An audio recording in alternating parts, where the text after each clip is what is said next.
നമ്മുടെ യാത്ര ഇങ്ങനെ തുടർന്നുകൊണ്ടിരിക്കുകയാണ് കേട്ടോ. കൺമണീനെ എന്തൊക്കെയോ പറഞ്ഞ് സമാധാനിപ്പിച്ചിട്ടുണ്ട്. നമ്മൾ വീണ്ടും തിരിച്ചു വരുന്നൊക്കെ. പുറത്താണെങ്കിൽ ഭയങ്കര മഴയാണ് കേട്ടോ. നമുക്കാണെങ്കിലും നല്ല വിശപ്പുണ്ട്. ഈ മഴ കാണുമ്പം എവിടെയും നിർത്താനും തോന്നില്ല കേട്ടോ. അങ്ങനെ നമ്മൾ ബേക്കൽ ഫോർട്ടിൻ്റെ അടുത്ത് എത്താനാകുമ്പം ദാ ഇങ്ങനെ ഒരു ഹോട്ടൽ കണ്ടു, തക്കാരം. അപ്പോൾ ഒന്നും നോക്കിയില്ല, കയറി നോക്കി. നല്ല വൃത്തിയുള്ളൊരു ഹോട്ടൽ, അതുപോലെ തന്നെ നല്ല ഫുഡ് കേട്ടോ. നമ്മൾ നല്ല ഗംഭീരമായിട്ട് തന്നെ ബ്രേക്ക്ഫാസ്റ്റ് ഒക്കെ കഴിച്ച്.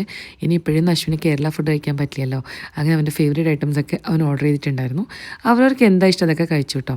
അതൊക്കെ കഴിഞ്ഞപ്പോഴേക്കും നമ്മൾ മംഗലാപുരം എത്തി. പിന്നെ നമ്മൾ ഇപ്രാവശ്യം ധർമ്മസ്ഥല വഴിയാണ് കേട്ടോ ദാവണഗിരിക്ക് പോണേ. ഇതാണ് ധർമ്മസ്ഥല അമ്പലത്തിലേക്കുള്ള കവാടം. അതൊക്കെ കഴിഞ്ഞാൽ പിന്നെ കുറച്ച് ഫോറസ്റ്റും, അത് കഴിഞ്ഞാൽ പിന്നെ ചുരം അങ്ങ് സ്റ്റാർട്ടാവും കേട്ടോ. ഈ ചുരം കയറി കയറി വേണം നമുക്ക് ദാവണഗിരിയിലേക്ക് എത്താൻ. ഇപ്പോഴാണെങ്കിൽ നല്ല മഴയായതുകൊണ്ട് നിറയെ കോടയായിരുന്നു കേട്ടോ. ഈ വഴിയൊക്കെ നിങ്ങൾ ട്രാവൽ ചെയ്തിട്ടുണ്ടെങ്കിൽ എനിക്ക് കമൻറ്റിൽ പറയാൻ മറക്കരുത്. ഈ കോടയൊന്നും ഇല്ലെങ്കിൽ അങ്ങോട്ട് നോക്കുമ്പോൾ നല്ല ബ്യൂട്ടിഫുൾ ആയിട്ടുള്ള വ്യൂ ഒക്കെ കാണാം കേട്ടോ. അതൊക്കെ കഴിഞ്ഞ് മുന്നോട്ട് പോകുമ്പോൾ കുറേ വാട്ടർഫോൾസ് ഒക്കെ ഉണ്ട്. ചില സ്ഥലത്ത് റോഡ് ഇതുപോലെ നാരോ ആണ്. ഇതൊക്കെ കഴിഞ്ഞ് നമ്മൾ എത്തുന്നത് ലാൻഡ് ഓഫ് കോഫിയാണ്, അതായത് ചിക്മംഗ്ലൂർ കേട്ടോ.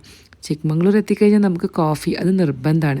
അത് നല്ല എസ്റ്റേറ്റ് സ്പെഷ്യൽ കോഫി, അത് ഞാൻ എപ്പോഴും മിസ് ചെയ്യാത്തൊരു സംഭവമാണ് കേട്ടോ. അങ്ങനെ ഒരു കോഫിയൊക്കെ കുടിച്ച് നമ്മൾ യാത്ര വീണ്ടും തുടർന്നു. പോകുന്ന വഴിക്ക് ചക്കയൊക്കെ കണ്ടു കേട്ടോ. അങ്ങനെ 2 ചക്ക പറക്കി ഡിക്കിയിലിട്ടു പോയി, നല്ലൊരു കുളിയും പാസ്സാക്കി. അപ്പോൾ ഓക്കെ, ബൈ ബൈ.